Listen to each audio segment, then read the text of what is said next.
Hey guys, welcome back for more Corpse Factory. So last time we learned that Shinya was being assaulted, but yeah, it was pretty obvious. And it was Kotomi Ida. Now we're gonna meet with Koji again. Come on, and Noriko might reveal who she is. So let's continue.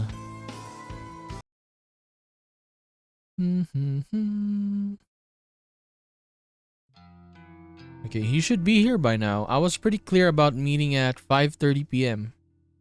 It's already 5:45 and he isn't even in sight. I thought for sure that he wouldn't miss a chance to meet up with me again. I can't contain my nerves. I try to tell myself that I'm only angry because of trepidation and I'm not actually angry at him. This is a big moment for him, or for me I mean. I've never once revealed my identity to anyone. Yes. I assume he will take it in stride. I wouldn't be going through with this if I didn't firmly believe that. Hi. Oh, he's here. My neck jerks in reaction to the voice. There you are. I'm late? I make a point of checking the time on my phone and nod. Sauce. Traffic? Saws? What do you mean saws? You drove here? No. Okay. What did you want to discuss? I have a request for you. And a confession. Kojiro's eyes widen and he looks me up and down. Knew it. I blink and look down at the ground. He's known for some time. I was fooling myself thinking that my stupid attempts to erase suspicion of my identity were working on him. You're going to confess your love. Been waiting for this moment. Oh my god. Wait, no, that's not... Shh. No more words. I accept your heart. Kojiro, I don't... He's joking, right? Call me Koji now. We're one. No need to be shy. Maybe he's just joking around. Ugh. This isn't getting me anywhere. Thanks to much frustration and nervousness, I simply blurt out my true confession. I'm Corpse Girl. Kojiro doesn't react.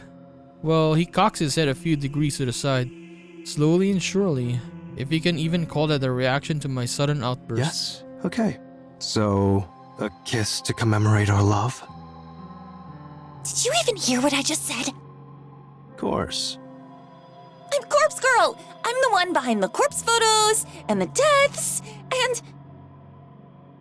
It feels kinda strange to say these things out loud. For some reason, it leaves a sour and bitter taste in my mouth that I can't swallow. Yes, I know. I mean, see, yeah, he was just playing around. Knew it since our first noise chat.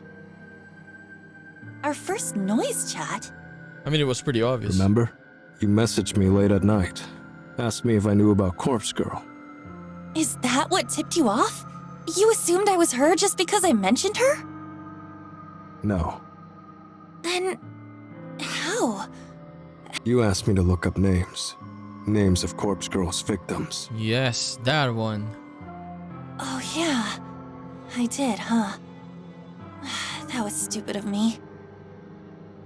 I suppose that gave it away. No. What? Other people could have known those names.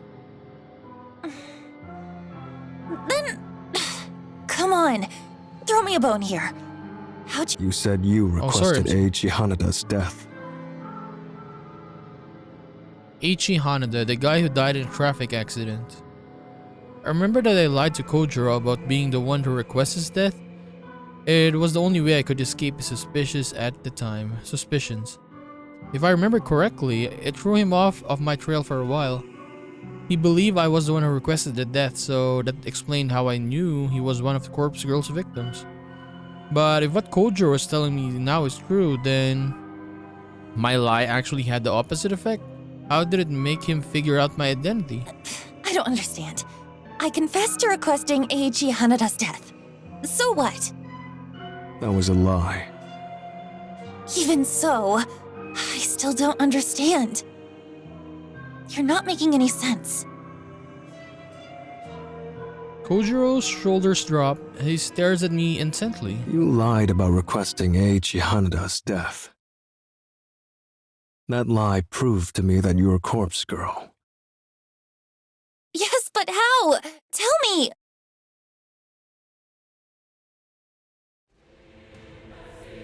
I was the one who requested Eiji Hanada's death. Oh. Okay. This was new. Kojiro's deadpan countenance make his claim believable beyond all doubt. I felt the blood drain from my face. I submitted his photo to Corpse Girl's website. Imagine my surprise when you claimed that you did it. Okay. That lie made it clear. You knew his name. You knew he died. You knew he was Corpse Girl's victim. Ergo, you are Corpse Girl. Despite my dazed state, I can't fault his logic. I took credit for something Kojiro did. Of course, that would paint me as a liar in his eyes. So, you've known this whole time. Yes, And yet, you still met up with me. And not just today, but at the cafe too. yes. Aren't you scared of me? No, that's not the way I'd put it. You should be scared of me. After all, I requested the death. Had motive for murder, even if I didn't carry it out personally. Imagine what else I'm capable of. I subconsciously take a step back from Kojiro's suddenly looming form. From our discussions, I know you don't kill your victims. You just nudge them, urge them, tempt them with death as an escape from their fear. You're no murderer. What reason have I to fear you? He's right. He's absolutely right. He knows everything about Corpse Girl's methods. My methods. Kojiro is a dangerous enemy, or a powerful ally, and it's up to me to decide whether he's with me or against me. I recall our conversation at the cafe. He claimed he would support Corpse Girl if she came to him for assistance.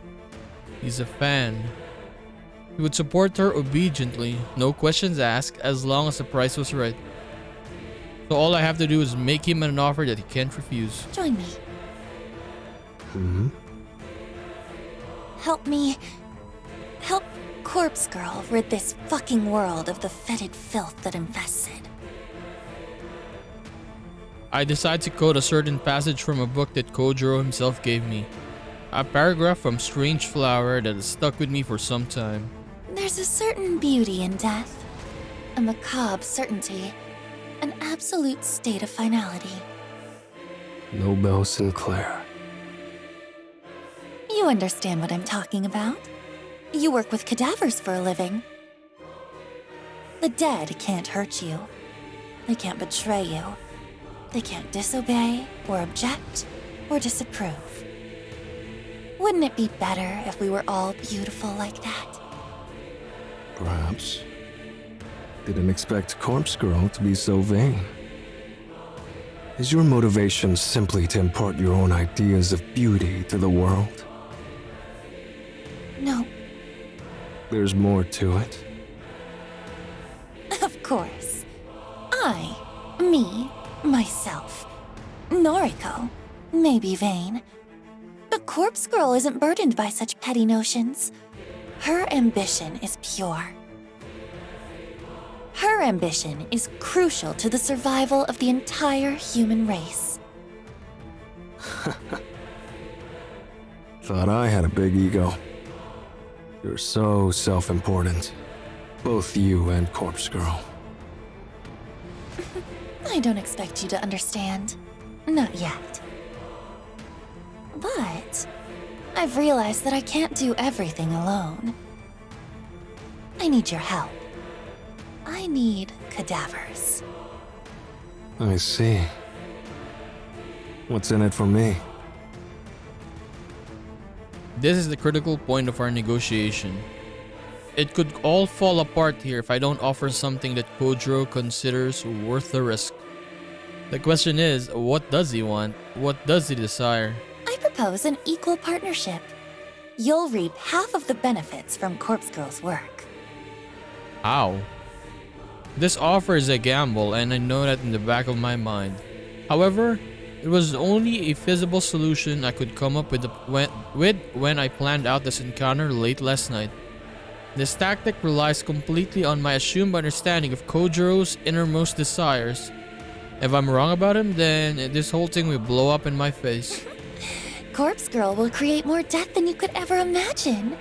Think of all the fresh corpses you could get your eager little hands on. Kojiro shakes his head. His lips purse in a thin line of disapproval. Sorry, already got my fill of corpses. Morgue's full enough as it is. I narrow my eyes and stand my ground. I can't back down now. I'm so close to unraveling him and his secrets. You've always wanted to mimic Nobel Sinclair. I can see it in your face, in your very soul, whenever you praise his work. You want to emulate his actions and experience his escapades firsthand. You want to dress up corpses, take them out to dinner, perform all manner of bizarre social experiments with the dead. It's your passion. But living vicariously through Nobel Sinclair's books isn't enough for you anymore. And that's where your fascination with me, with Corpse Girl, stems from. As soon as you figured me out, you knew I was your gateway to satisfying your lust for the macabre. You work with cadavers all day, every day, but you can't get them out of the morgue with eyes on you at all times. But I can. I have the perfect plan on how to withdraw all the corpses we could ever need. Half of them for you, and half of them for me. An equal partnership.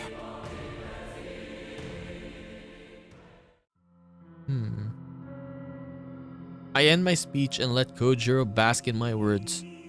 I hope I was convincing enough to sway him, and I pray that I'm correct about his sickest desires.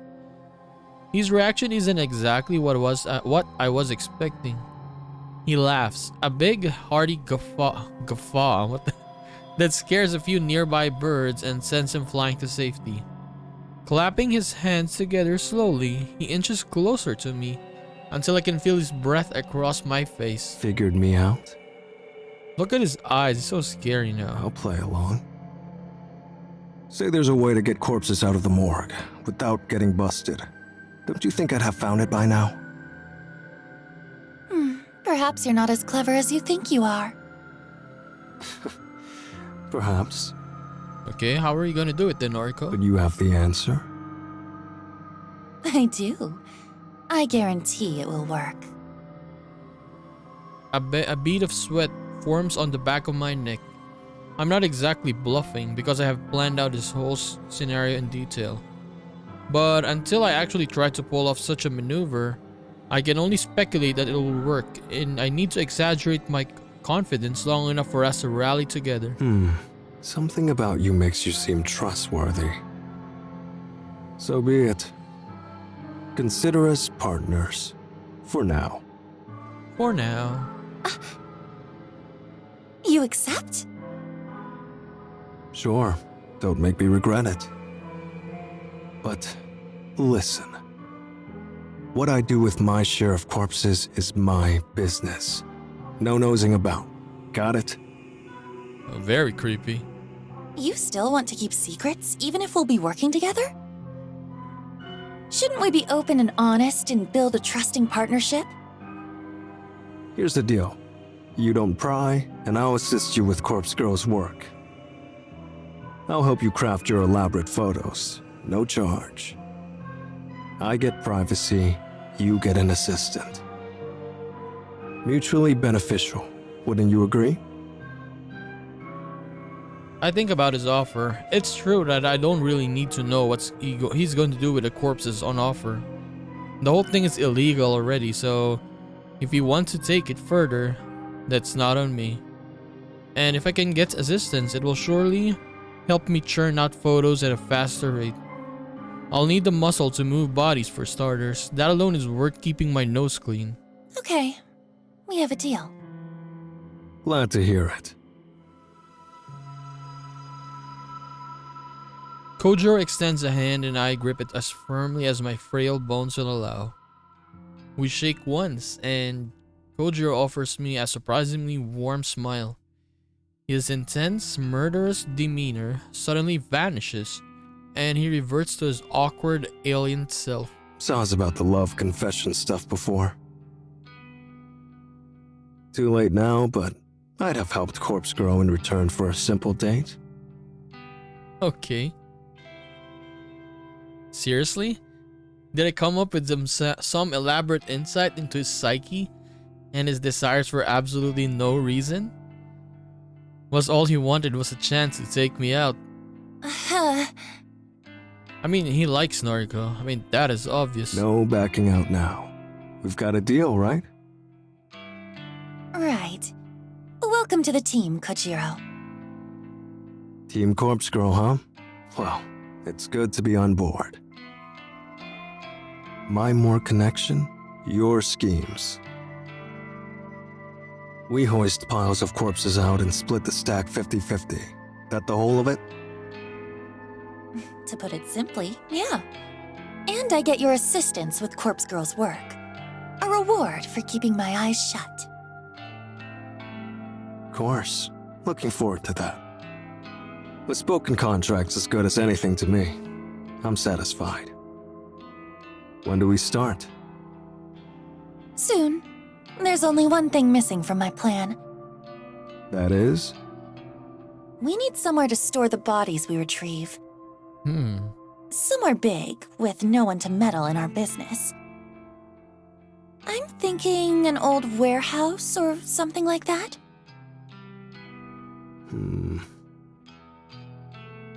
A warehouse, huh? What about an abandoned factory? I might know a place. A factory? An abandoned factory, all for our corpse collection. I like the sound of that.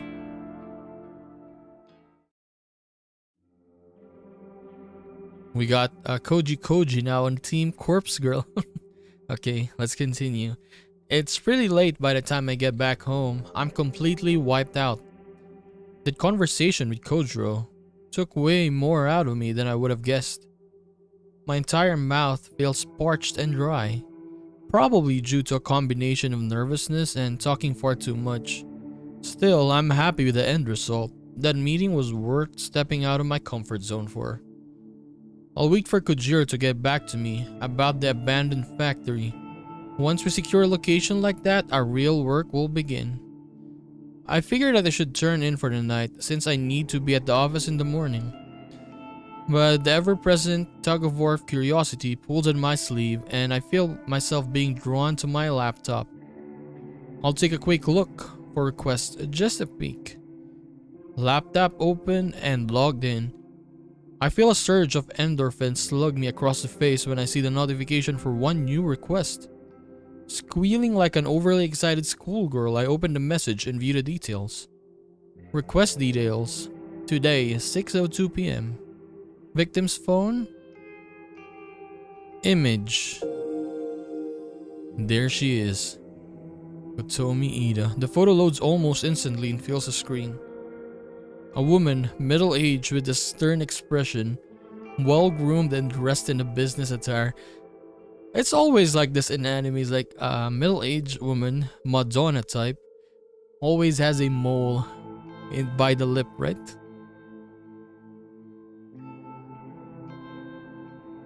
And immediately familiar.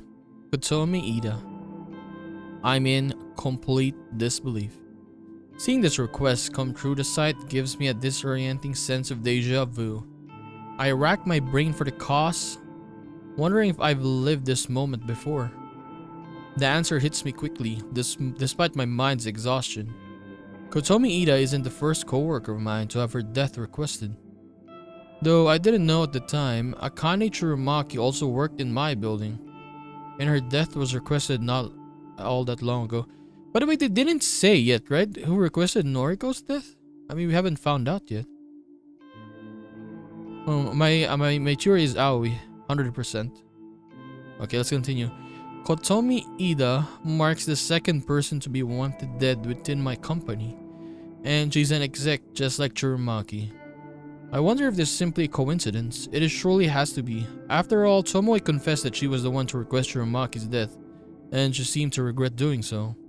Therefore, I have no doubt that she'd go to upload Kotomi Ida's photo to the site. So who would want Kotomi Ida dead? Of course, Shinya. She isn't the most likable person, but who really is? She deals with juniors on my floor on a regular basis. The juniors like me, Tomoe, Shinya. Shinya. That's right, thanks to Kotomi, Shinya's prospects at the company are dead in the dirt, and that's before even diving into the true issue, their current relationship. Would you request her death as a retribution? It doesn't seem like the type, but I let out a sigh. I'm far too tired to run through my myriad possibilities tonight. I don't think I can bring my weary fingers to navigate the DD to start on this request. I'll tackle this tomorrow. No matter the reasons behind the request, Kotomi Ida will receive a corpse photo. That's my conviction as corpse girl, after all. I close the lid of my laptop and throw myself down on the bed, begging for sleep to claim me quickly.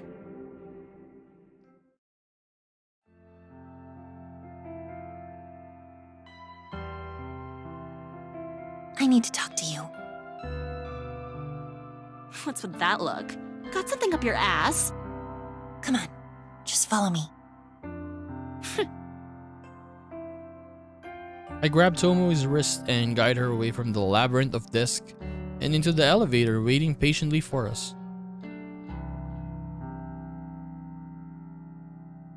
We emerge from the double doors into the lobby. The place is quiet and nearly empty. It offers significantly more privacy than the crowded 14th floor. God, your fingers are bony. You're pinching me. Sorry. I let go of her wrist and she rubs it gingerly against her clothes. Anyway, what's up? I hesitate for a moment. Even though I ran through the scenario in my head during the train ride, I'm still anxious about playing it now. But this situation involves Tomoe, either directly or indirectly. As my friend, she needs to know. I think Corpse Girl is going to target Kotomi Ida. Eh? Did she get one of them photos? Her reaction is fairly indifferent. I thought after being involved in Churumaki's death, this news would have more impact on her. Well, no, I don't think so, but How do you know then? that's hard to explain. Just bear with me. Kotomi and Shinya had a falling out. Because of her, his career here is at an end. I'm sure he told you about it. Yep. That makes sense. Shinya would confide in his girlfriend about his career, but I don't know the extent of Tomoe's inside knowledge. I doubt she knows the true nature of the relationship, judging by how nonchalant her action has been so far. So, if you can kind of guess what I'm getting at? What? I think, maybe, that Shinya requested her death. Shinya? Nah, he don't have it in him. Besides, that bitch has it coming. She does? Yep. I'm surprised you found out about it, but I plugged her photo into Corpse Girl's website yesterday. What? I'm stunned. I can hardly formulate a response to Tomoe's confession. Absolute skank. She deserves to die. Wait, it was her? But why? After you requested Akane Tsurumaki's death, why would you? Look, it's not about Shinya's career, all right? I spoke with him, real deep and meaningful like. He confided in me, but since we're friends, I suppose I can share it with ya. I suppose I can share it with ya. Kotomi Ida has been sexually assaulting him. Seriously? I feign a surprised reaction. In reality, I'm just more taken aback that Shinya actually confessed it to Tomoe. It's been going on for months, he says. And now she's fucked his career up, so he'll have no choice but to leave the company. He leaves, and she gets off free without anyone finding out about what she's been doing to him. I hate her. I hate her so fucking much. I tried to digest Tomoe's words. I didn't know that Shinya has been putting up with the abuse for such a long time. It was months. I thought it was just like a couple, maybe weeks or days, right, from the Aoi situation, but it was months already? Damn. So Kotomi's motive for ending his career was purely out of self-interest. She was probably looking for a reason to discard him, and that slight incident with Aoi was just good enough for her to see. Yes, she used the situation. If he quits the company, she won't get found out. It's a simple plan, but utterly devious. We should tell someone what she's been doing. She can't get away with that. She ain't gonna get away with it. Corpse Girl's coming for her, remember? I mean, you can't really tell that. No one's gonna believe you without evidence. I can't wait to hear the news about Kotomi winding up dead somewhere. I hope she gets her throat slit. Yeah. But hey, how'd you find out about it? Oh. Tomoe cocks her head and gives me a concerned look. I brace myself as I watch the gears slowly turning inside her head, waiting for her to point the finger at me. Yeah, Noriko's so dumb sometimes. I don't know why I thought it was a good idea to reveal this information to Tomoe. I should have just kept my mouth shut and fulfilled the request like always. Damn it. Why does my curiosity always get the better of me? I'm going to cause my own demise at this rate. Oh, I figured it out. Oh! Kotomi must have received a photo and told you about it, huh? Okay, she's dumb as well. Wow, that corpse girl sure works fast. Tomoe's gleeful expression suddenly caves and she gasps. Wait a minute. Why would she even show you something like that? When I think about it, there was that time you got a photo but nothing happened to you. Then, the only way you could have really known about Kotomi is... Oh! Say it? I flinch as Tomoe takes a purposeful step toward me. You're a corpse girl, aren't you? Dun. Okay, she's so dumb, Noriko. You're so dumb. You have to be. It's the only thing that makes sense. I avert my gaze and look to the floor in silence. God, are you for real? I can't believe it. You took your sweet time figuring it out. And now she confesses. Don't give me that bullshit. You can't expect me to figure out something like that if you're gonna try so hard to hide it. What the fuck, girl? You get your rocks off by killing people? No, not exactly. I don't kill people. The hell you don't! Explain that bitch Tsurumaki! She killed herself.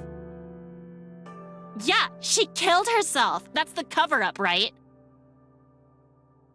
I'm serious. She killed herself.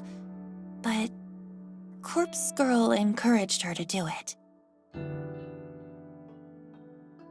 Tomoe blinks a few times, her face scrunching up and analyzing my blank expression. You're telling the truth. Holy shit. I can't believe this. You're really Corpse Girl? She really is. There's no going back now. After hiding my true identity for nearly a year, I managed to reveal it to 2 people in less than 24 hours. True.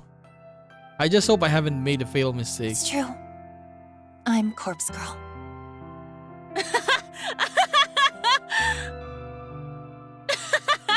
Wow, fuck me, right?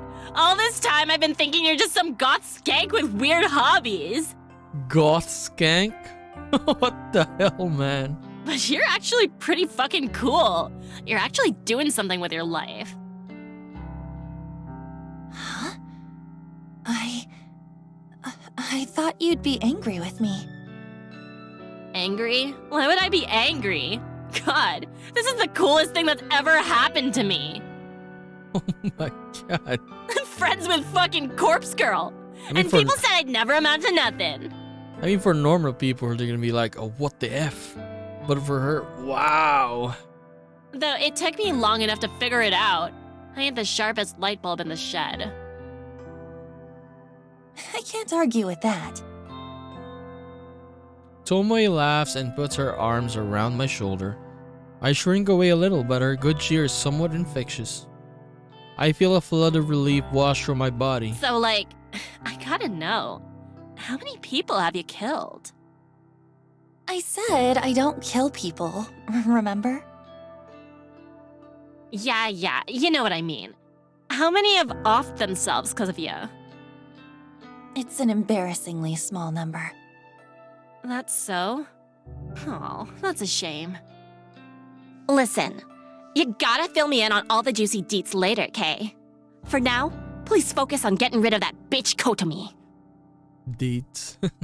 I'll do my best. Thanks, slut. Shinya and I will owe you one for sure. Tomoe swings around and looks towards the elevator. She turns back and gives me a thumbs up gesture. This convo never happened. Got it? Get it. That's my line.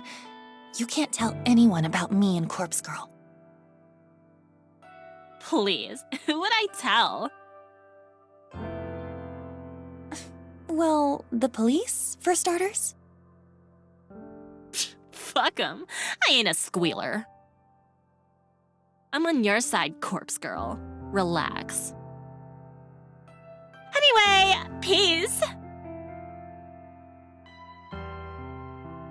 Tomoe ducks away and leaves me standing alone. I really hope I made the right decision here. I suppose I don't have a choice but to keep moving forward. My first order of business should be to take care of Kotomi Ida. If I can get her to kill herself, I'll prove to Tomoe that I'm not messing around and it might actually cement our friendship even further. I just have to get through the rest of the workday. Then I can return home and focus on crafting Kotomi's corpse photo. That's when the real fun will begin.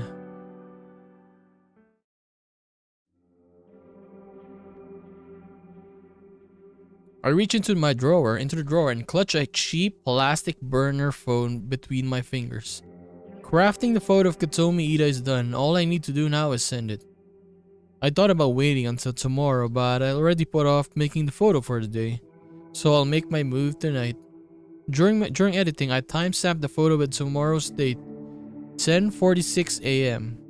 It doesn't leave much time if Kotomi receives the photo tonight, but I'm confident the plan will be effective. Kotomi will look at the photo tonight. She'll either be freaked out and end it all immediately, or after a sleepless night of anxiety, she'll pull the trigger, figuratively speaking, instead of going to the office in the morning. I could cross my fingers and hope that by divine intervention, someone else will take her life, but based on my recent failures, I don't think that's likely anymore. If anyone else was ever involved in the death of Corpse Girl's victims, I don't think they're still around. Why else would my last few attempts have failed? No, my best bet is to urge Kotomi to simply kill herself. A convincing enough corpse photo might be enough to lure her to her death. When I turn on the burner phone, I'm happy to see the battery still charged. I load up the phone number at masking app, enter my trademark digits, and then shoot the photo into the network. If Kotomi is a screen addict like the rest of society, she'll be freaking out in about 10 seconds. Since the victim is going to have a quick turnaround time,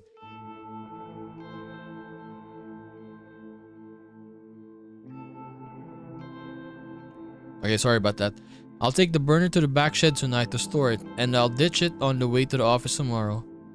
I'm not expecting a reply within such a narrow time frame, so there's no need to hold onto the phone for 24 hours like I normally do. Clutching the phone with one hand, I grab my keys from the kitchen bench with the other. I step toward the front door. Beep, beep, beep. The phone in my hand vibrates violently and I nearly drop it in terror. What the? I bring the screen swiftly to my face and read the alert. One new message. Without thinking, I unlock the phone and open the message. It's a reply from Kotomi Ida. What? You think this is funny? I know who you are. What? Oh my god. I'll report you to police. Oh my god. Holy shit.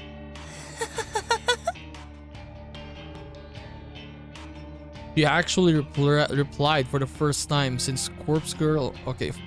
For the first time since Corpse Girl started her grand work, I've actually received a reply from a victim. Even though I used a number mask, there's actually nothing stopping someone from directly replying to my message. A reply message would still get sent through the network and back to the burner phone SIM card. The number mask is simply a stealth tactic, disabling the ability to view what the phone number actually is. It doesn't prevent replies. I discard the burner phones anyway, but it's an extra layer of security. Not to mention a bit of a calling card. Judging by Kotomi's response, I assume we have a fighter on our hands. She's not gonna give in easily. Her threat about reporting me to the police is a bluff. I'm confident that she couldn't possibly know my identity. I've been waiting for this. Look at Noriko. I've waited so long for someone to reply. Look at Noriko's face again. I can finally put my contingency plan into practice. I've been holding out for this moment.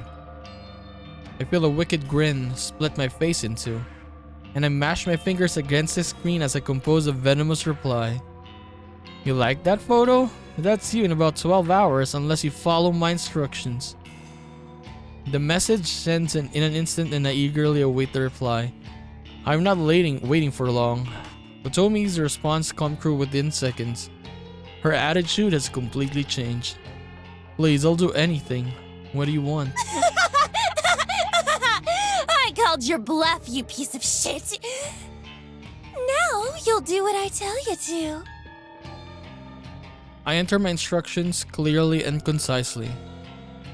Pack 500,000 yen into a bag and put it in locker 6644 at Shinjuku Station. Retrieve the item already inside.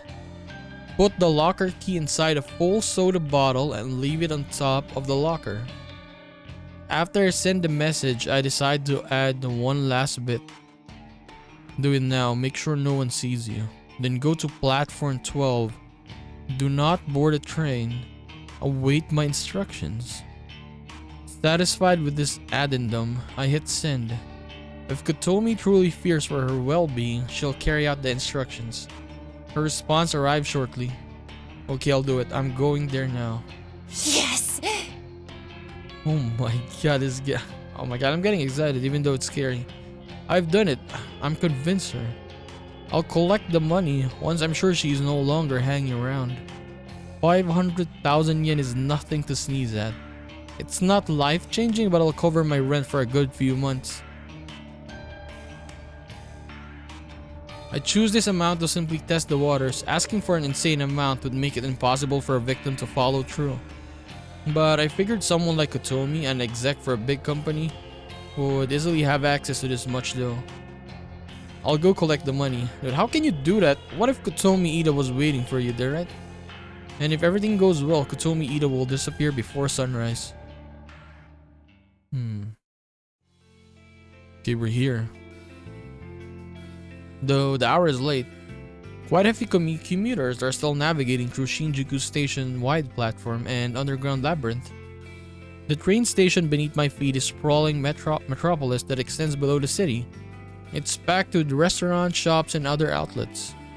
But as I'm standing on one of the countless train platforms above ground, that world might as well be completely different dimension. The only problem is that I'll have to brave that maze as soon as I descend the platform stairs. I tend to get dizzy in such places. My normal morning route doesn't require me to travel through the underground plaza. I'm able to exit. Okay, give me a second.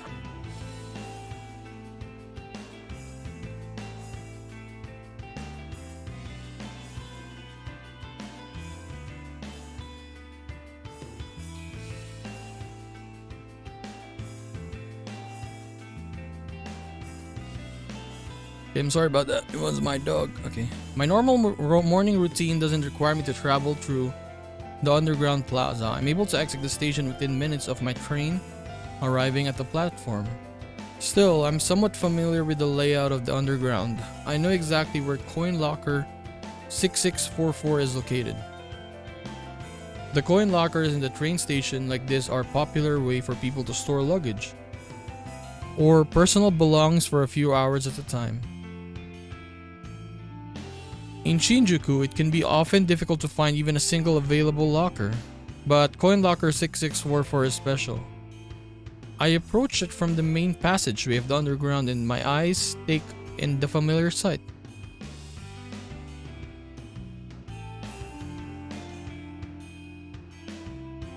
So dirty. Locker 6644 sits in the middle row, nestled between countless other lockers. Oh, there's a soda there, look. Across is a door is a thick coat of graffiti. Colorful curse words sprayed on with thick paint adorn the locker. The graffiti is such an eyesore that it acts as a deterrent to anyone who might want to store their belongings. The icing on the cake is the condition of the coin-operated lock. The thing is busted and dented from physical abuse, like someone has tried to pry it open with a crowbar on multiple occasions. However, I know from testing it firsthand that the lock still works, despite its battered appearance. No one in their right mind would use this locker, and that makes it perfect spot to host my pickup. Glancing at the locker, I notice a soda bottle sits on top of it. A soda bottle full of bubbly opaque liquid. I quickly look around to make sure that Kotomi Ida is nowhere in sight. I walk past the locker and complete a lap around the immediate area, scanning thoroughly for her. But she isn't here. In fact, there are very few people in this little section of the station. Good, she followed my instructions perfectly. After leaving the key in the soda bottle, she left immediately. I approach the locker once more. I reach up above it and retrieve the soda bottle, then crack it open to hear the fizzy hiss. I bring the lip of the bottle to eye level and peer inside, trying to identify the shape of the key within the swirling ocean of carbonation. There it is. I tried to fish inside a narrow bottle, opening with my fingers. Thin though they are, I can't squeeze more than one finger inside the bottle at a time. I could tip the bottle over and let the soda and the key spill out on the floor, but if someone sees me being a nuisance and causing a mess, it'll draw unwanted attention. I've got no choice but to chug back some of the soda and try to catch the key in my mouth. As disgusting as the concept is, I need to still myself. I raise the bottle to my lips, tilt my head back, and pour the foul liquid into my open mouth. The saturating tang of artificial flavoring assaults my taste buds and I immediately want to vomit. But I'm committed to seeing this through. I can throw up later. The most important thing is getting the key. It isn't until the bottle is half empty that cold metal key drops into my mouth. It clanks against my teeth and I nearly choke in surprise. Sputtering and spitting, I feel droplets of soda running down my chin. My cheeks are puffed up like a squirrel as I try to retain the key and the soda in my mouth. I reach my fingers into pursed, tight lips and recover the tiny key. I quickly swallow down the rest of the soda in my mouth, trying hard to not release the repugnant belch. I turn the key over in my hand and smile. My sticky teeth adhere to my lips and it takes me a few seconds to lick them clean. Tossing the soda bottle into a nearby trash can, I wipe the key clean on my skirt and quickly insert it into the coin locker. I twist the key, turn the latch, and swing the locker door open. Inside the dark vault is a single bag, a simple paper pouch like you would get at a grocery store. I pull the paper bag out and take a look inside. Thick stacks of 10,000 yen bills fill the bag. I'm not foolish enough to stand here and count it, but I'm confident the amount is at least pretty close to what I requested. It worked! My plan worked! I can hardly believe it. I devised this contingency plan months ago. I waited so long to try it out. All I needed was somebody to reply to their corpse photo. Somebody to try to reject their fate. Yeah, what is she gonna do now? I wanted to prove that people would bow to fear and do anything to save their own skin. And it seems that I was right. Just one more thing to do. I fold up the paper bag and clutch it tightly. With my free hand, I pull the burner phone out of my handbag. I compose a message to Kotomi Ida, who should be obediently waiting above ground on the train platform. When the next train arrives on your platform, stab the first person to disembark? Are you serious? You must kill them. If you escape, leave this prefecture and never return. It's done. When I first opened the coin locker and retrieved the paper bag, I immediately noticed the knife that I had placed inside months ago was missing. Kotomi followed every word of my instructions. My message had read, pack 500,000 into a bag, put it in the coin locker 664 for a Shinjuku station, retrieve the item already inside. Oh, okay. I've given Kotomi an opportunity. She can't trade another's life for her own. Or she can trade, I mean. If she kills someone exiting the train, Corpse Skull will spare her life. It's a simple exchange and one that I bet she's willing to make. If she gets away with the murder, she'll flee from this place. I won't see her ever again and neither will Shinya or Tomoe. To us, she'll be good as dead. And as for Corpse Girl, as long as a body is claimed in exchange, she'll be satisfied. After a few minutes of waiting for a reply to the message, I figured that she's not going to write back. She's probably getting ready to fulfill her task. Keen to witness how this unfolds, I take the nearest escalator up towards the train platform. Oh, is she actually gonna do it? Oh my god! How many people is this? This scene is absolute chaos. It wasn't difficult at all to navigate to this area. All I had to do was follow the echoing screams. I spy the shadowed form of a body lying on the platform in front of me. I can't make any details, but shallow pool of blood reflects the harsh lights shining from up high. To my surprise and delight, a second body sprawled across the ground nearby. It's a young woman's corpse with one arm raised against the side of a vending machine. Adrenaline surges through me and the violent scene. Kotomi Ida. She managed to take out 2 people. She might be my new favorite person in the world. My god. I hear panic voices in the background and turn my head slowly. What the? What? 4 people, 2 more bodies on the ground. 2 men in expensive looking suits are collapsed in the puddle of their own lifeblood. One of the men is still moving and groaning, pleading for somebody to stem the tide of gore. A familiar, lustful, tingling sensation begins to stir and rise throughout my belly, my thighs and my pelvis. I feel my toes clench and my breathing grows heavier. There's one more surprise to be had here amidst this beautiful spectacle of carnage. Where's the Ida? A woman is slumped in one of the plastic chairs that lines the platform. Her head is tilted, her suit jacket stained with red. A thick knife with a black grip protrudes from the side of her neck. A bubbling river of vital fluid cascades around the glimmering blade and pools within her shirt collar. Even with her face masked by blood, it doesn't take me more than a few seconds to recognize her identity. Kotomi Ida. Dead. Why did she do this?